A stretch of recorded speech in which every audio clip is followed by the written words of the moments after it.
Hi everyone, and welcome to my channel. I want to thank you so much for being here with me today, and I also want to thank Cricut for sponsoring today's video. If this is your first time visiting my channel, my name is Barbara and I love to create home decor on a budget.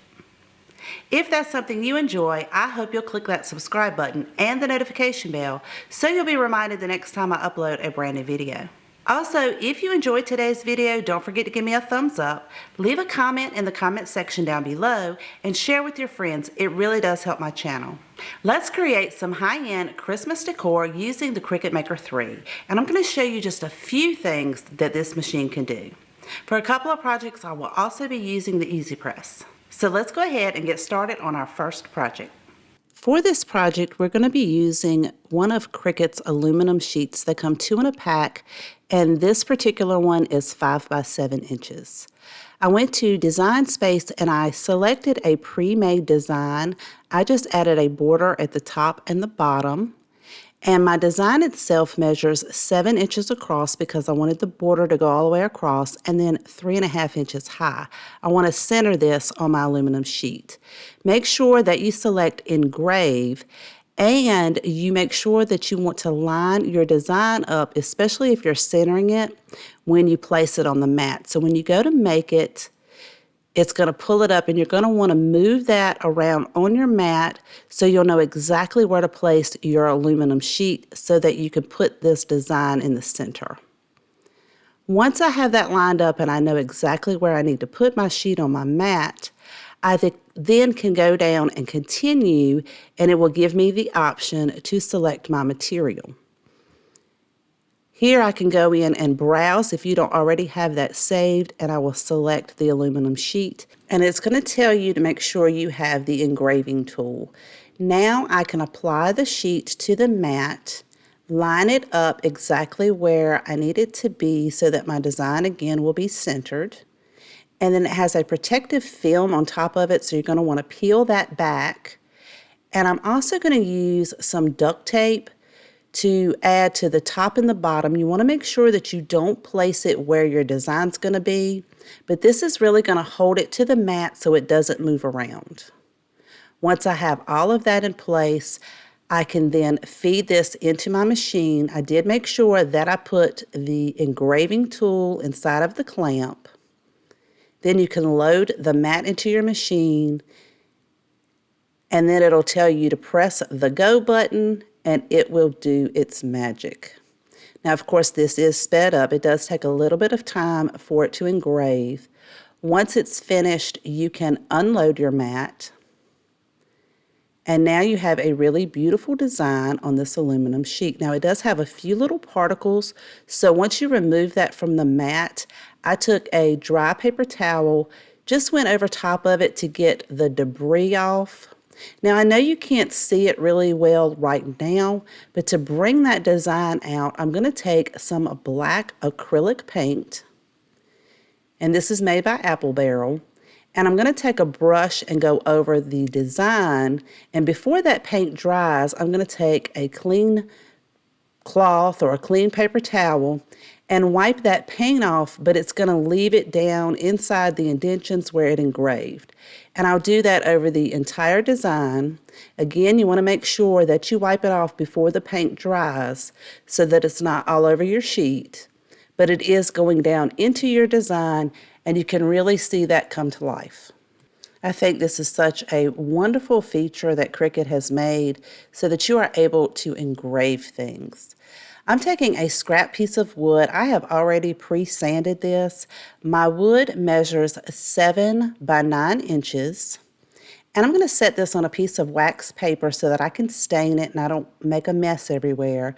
And I'm using a stain that I already had. I've had it for a really long time. This is Minwax in the color Mission Oak, which has the stain and the polyurethane in it. So mine's pretty old, so it was pretty thick, and I'm using a foam brush just to apply this over this entire piece of wood all the way around, front and back and the sides.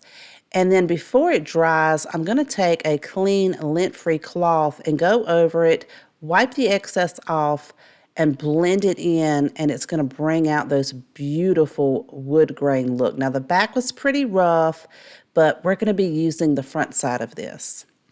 Once that dries, and I allowed mine to dry overnight, I'm going to attach the aluminum sheet to the top of the wood using some E6000 because I thought this would just adhere really well with the metal to the wood. And then I'm going to measure mine to make sure that I have everything centered up. And also this E6000 is going to give you a little bit of time, if you don't place it on there correctly, to be able to kind of slide it and move it around and make sure it's centered.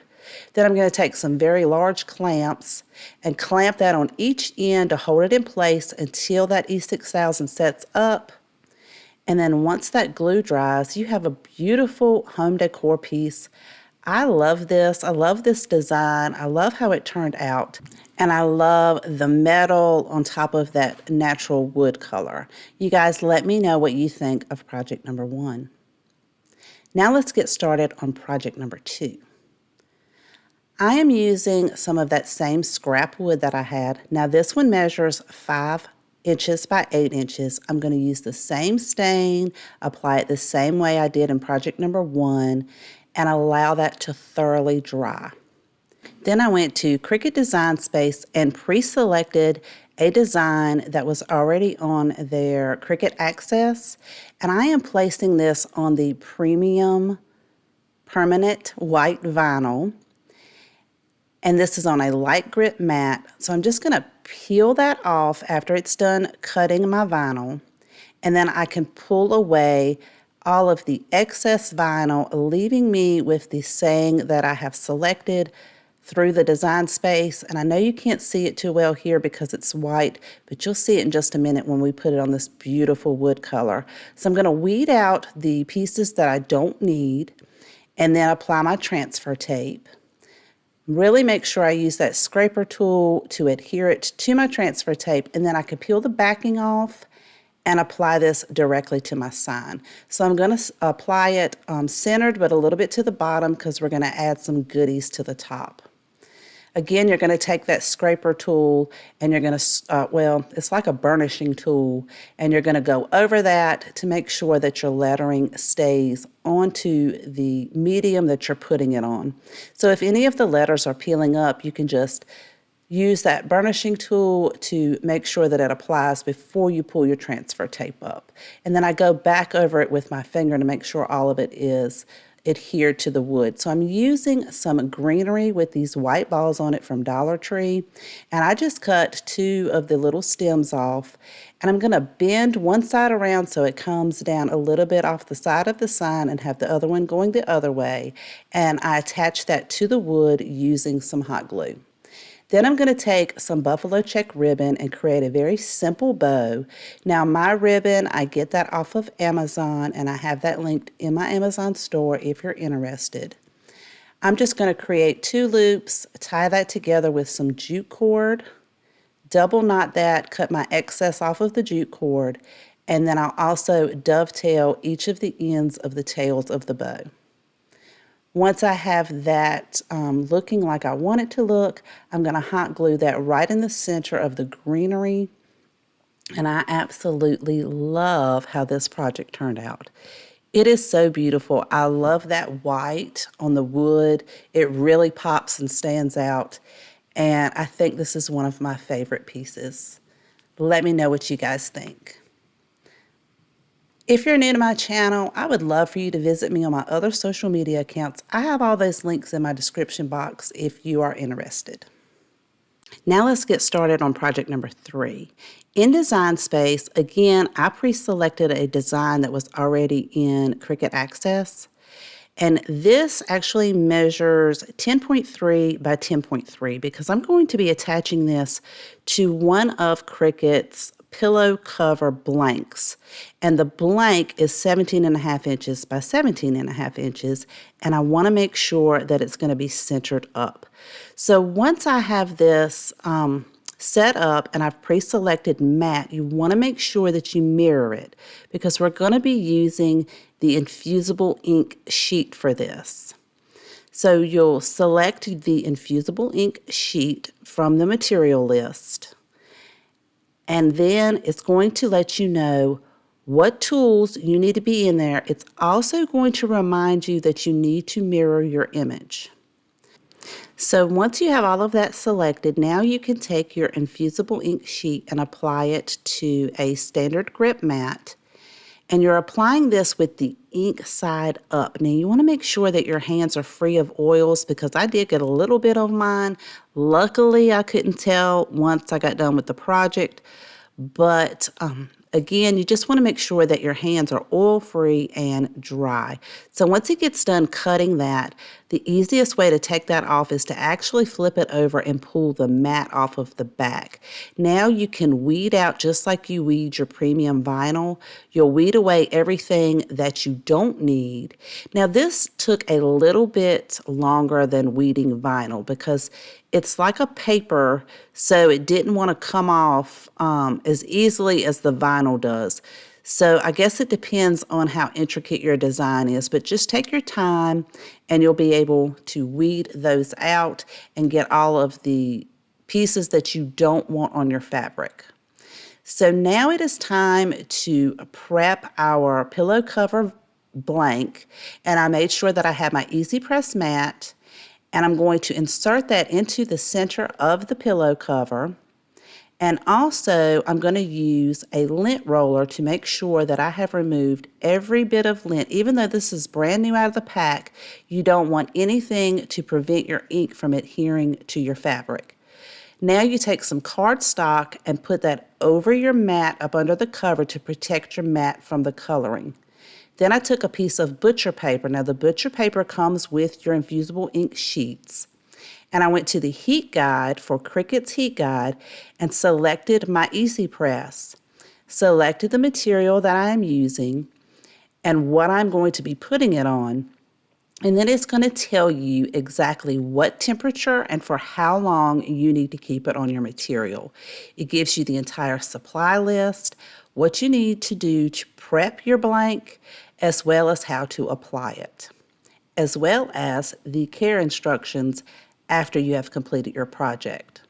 So it advises you to warm it up before you apply your sheet. So that is what I'm doing here. I have the butcher paper down and I'm just warming this blank up. Then I went ahead and kind of went over it to get those wrinkles out, because I don't want those in there before I apply my sheet on there. So once I have that all warmed up, you want to be real careful. Try to line everything up before you place your sheet down, because it's already warm and that ink is going to start to activate. Once you have that in place, use some heat-resistant tape. Now this is Cricut's heat-resistant tape, to tape your design down and hold it in place. You don't want to put it on the actual design, just the outside edges. And I'm sorry, you guys, my hair is all in this frame. You put your butcher paper down and then you hold it in place. Now, because my design was so big, I did have to do this twice. I did it at the top and then I did it at the bottom. And you're going to want to set it down directly on top of it. You don't want to move your Easy Press around and smear that ink. So as I was pulling it back after it cooled just a minute, I realized some of the ink did not transfer from the tree. So you can see that here. So I decided, well, let me just put it back on there, and I will put my butcher paper back on there and set my Easy Press down, and we'll see if it transferred, and it did. And it looks great. So as I completely peeled it back, half of the S was missing. So it's probably because my design was so large and I just didn't get it with the Easy Press when I did the top and the bottom. So I cut that S off, taped it back up there, put my Easy Press on there, and it worked out perfect. Now, I love how this pillow cover turned out. I'm not going to show you the final reveal yet, because project number 4 is the same pillow cover. We're just going to flip it over and put a different design on the back. So for this one, I again chose a saying out of the Cricut Access. For this one, I am going to click Draw, and I am using the infusible ink marker in the color red. So you'll select your color, and then when you make it, you'll want to make sure that you mirror your design just like you do with the infusible ink sheets. I selected that I'm going to be putting this on a mat, And the material that I am picking is regular copy paper. You can go to the material list and it will show you copy paper and it gives you different pounds. So I chose the 24 pound, even though my actual paper is 28 pounds.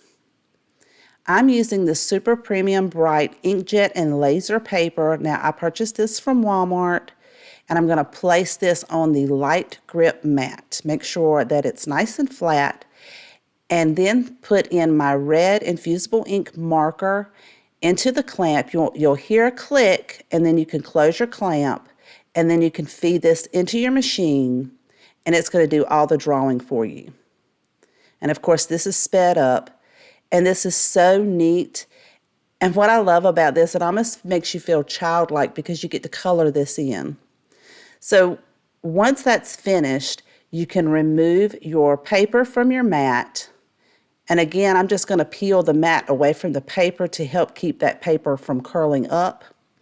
And then just take your time and color it in. Color in your design with that marker. There are so many different ways you can use these markers. You can make it so colorful and so beautiful. Now I'm going to flip my pillow cover blank over and do just like we did on the other side by inserting that mat and then warming that up, getting any of those wrinkles out, putting your cardstock on top of your mat to protect it. So you can see I've already discolored this cardstock. Go over it with your lint roller because you don't want anything to keep that ink from adhering to your fabric. Now for this one, I'm going to put a piece of butcher paper down, warm it up, preheat it just like it tells me to prep it. But I'm going to add another piece of butcher paper in just a minute. So you're going to place your design with the ink side down straight onto your fabric. Use your heat-resistant tape. Again, make sure you don't put your tape on your actual design. We're just using this to hold it in place. Then I'm going to put that butcher paper and an extra piece of butcher paper. This is going to protect my easy press to keep any ink from getting on there. Again, because my design is larger, I'm going to do this in sections, and I'm going to hold it with light pressure just like it indicated on the heat guide. So once that is all finished up, you can remove your butcher paper, let it cool just a minute so you don't burn yourself before you reveal your design. And it is a beautiful bright red, just like the color on the markers. This is so pretty. I love how this one turned out. Now I filled my pillow up with some polyfill that I already had, but these are pillow covers that you can actually use to cover up any of your, or to cover any of your existing pillows. And I love how this turned out because you can just flip it around if you feel like you want a nice beautiful red color, or if you just want a more traditional black and white color. It is a two-sided pillow. You guys let me know what you think of projects 3 and 4. Also, if you have a favorite out of today's projects, please let me know in the comments down below. I always love to know which one is your favorite. Thank you so much for watching, and thank you so much, Cricut, for sponsoring today's video. I hope you guys got lots of inspiration. See you guys next time.